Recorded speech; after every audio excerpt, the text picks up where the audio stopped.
Merci, Monsieur l'administrateur général, Olivier Faron, pour cette belle introduction dans ce colloque qui promet, enfin, au vu de la lecture du programme, d'être très intéressant. Je vais être très bref. Donc, comme Monsieur Faron l'a dit, je suis co-directeur du LISE et je voudrais excuser aussi l'absence de Corinne Godard, qui est la co-directrice du LISE, qui est dans un autre colloque actuellement,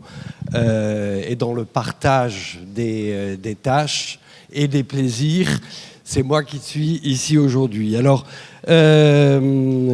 que je voudrais dire, ça va être vraiment très, très bref,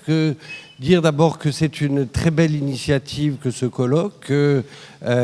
mené entre autres et par Dominique L'Huillier, ici présente, et le CRTD, et que je suis très content de cette collaboration entre le LISE et un autre laboratoire de l'EPN 13, l'EPN étant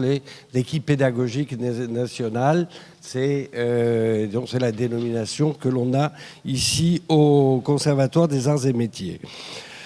Ce colloque donc s'inscrit dans les principales thématiques de notre laboratoire, le LISE, donc le laboratoire interdisciplinaire pour la sociologie économique, et je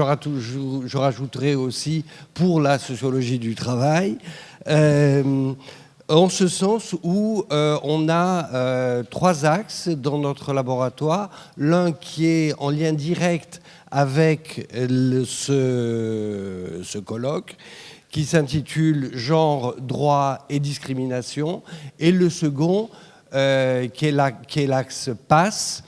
politique, action sociale et solidarité, et le tout au pluriel. Donc je vous invite aussi à aller voir le site du LISE et de voir ce que nous y faisons, quelles sont les différentes manifestations auxquelles nous participons et que nous animons aussi, ainsi que toute la richesse des publications qui sont les nôtres.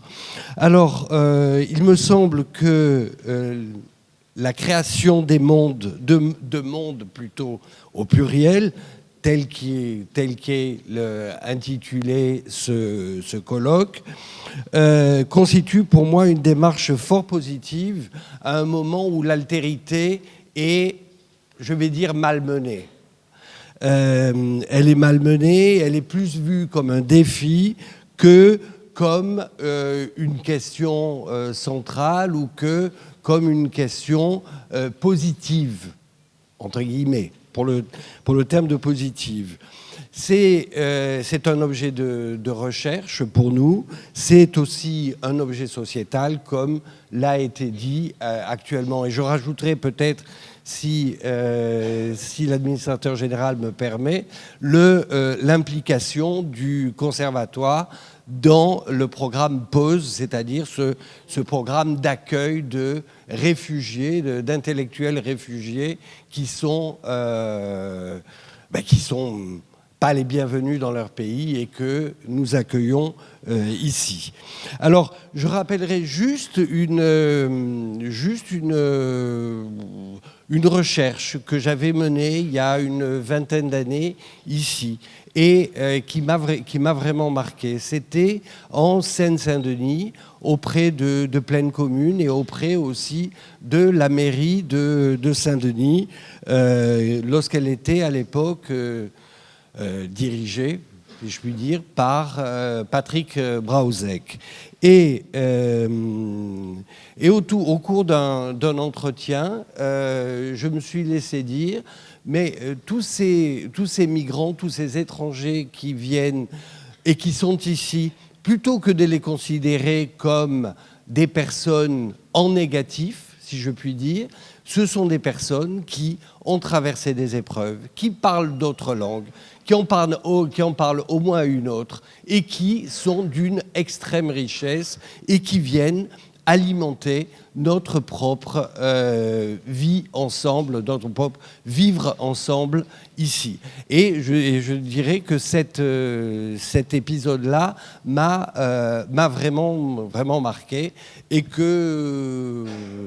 en préparant ce petit laïus aujourd'hui, je me suis dit, ben, c'est peut-être l'occasion de le répéter et peut-être de le divulguer aussi. Alors, je voudrais, juste pour terminer, faire une petite pub, et encore, c'est Dominique L'Huillier, entre autres, et qui est l'initiatrice de ces événements qui vont avoir lieu. C'est le Ciné-Club sur le travail, et qui va nous permettre, donc à partir du 9 janvier, et qui est une manifestation ouverte à toutes et à tous, qui va nous permettre de voir l'autre volet, le troisième volet, celui de notre laboratoire, c'est-à-dire l'axe travail, auquel participent plusieurs personnes, et notamment Michel Minet, qui va bientôt prendre la parole. Merci à vous.